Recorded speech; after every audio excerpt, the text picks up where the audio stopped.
Wilayah negara. Peranan penting wilayah negara dalam hukum internasional tercermin dalam prinsip penghormatan terhadap integritas kewilayahan atau territorial integrity yang dimuat dalam berbagai instrumen internasional, misalnya dalam bentuk larangan untuk melakukan intervensi terhadap masalah-masalah internal dari suatu negara. Dalam hukum internasional, memperoleh atau hilangnya wilayah negara akan menimbulkan dampak terhadap kedaulatan negara atas wilayah itu.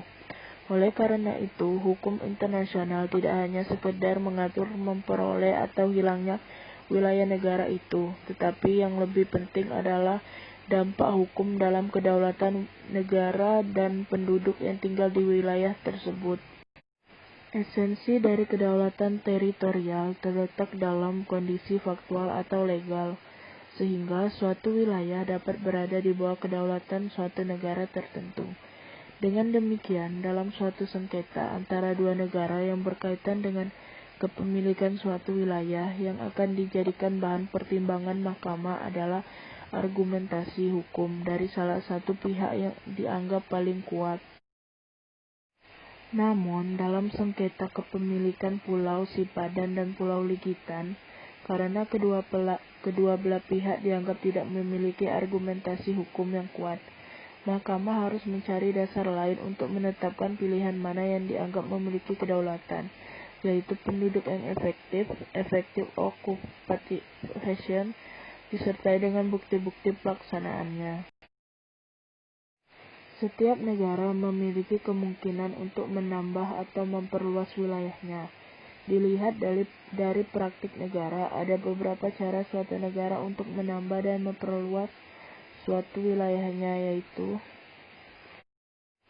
1. Akresi. Akresi adalah penambahan wilayah yang disebabkan oleh faktor alamiah.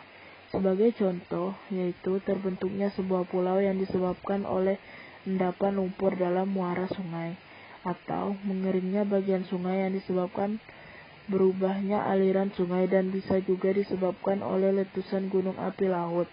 Dalam hal ini, apabila pulau baru tersebut terletak di wilayah perairan wilayah suatu negara, maka otomatis pula itu menjadi bagian dari negara tersebut. Cesi adalah penyerahan suatu wilayah atau bagian negara adalah hak yang melekat pada kedaulatan negara. Cesi merupakan penyerahan wilayah secara damai yang biasanya dilakukan dengan suatu perjanjian yang berujung suatu perjanjian perdamaian mengakhiri perang. 3. Okupasi. Okupasi menunjukkan adanya penguasaan terhadap suatu wilayah yang tidak berada di bawah kedaulatan negara manapun, yang dapat berupa suatu terra nullius yang baru ditemukan. Penguasaan tersebut harus dilakukan oleh negara dan bukan oleh orang perorangan. Secara efektif dan terbukti, adanya kehendak untuk menjadikan wilayah tersebut sebagai bagian dari kedaulatan negara. 4. Preskripsi. Preskripsi adalah pelaksanaan kedaulatan oleh suatu negara secara de facto dan damai untuk kurun waktu tertentu, bukan terhadap terra nullius, melainkan terhadap wilayah yang sebenarnya di bawah kedaulatan negara lain. Kesulitan untuk dapat menerima preskripsi sebagai asas hukum internasional dalam perolehan wilayah adalah bahwa tidak banyak praktik negara untuk itu. 5.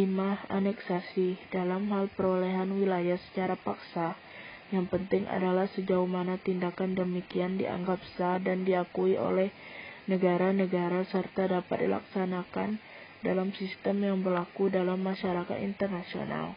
Meskipun perolehan wilayah secara tidak sah pada dasarnya tidak dapat dijadikan alasan untuk mendapatkan hak.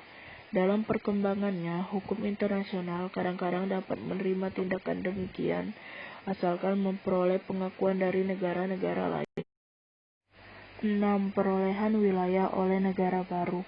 Bagi negara-negara baru merdeka, perolehan kedaulatan atas wilayah merupakan suatu hal yang dianggap sebagai sui generis, Menurut Starke, kenyataan bahwa ekstensi suatu negara memerlukan adanya wilayah yang mengakibatkan perolehan atas hak wilayah harus menunggu pengakuan atas negara.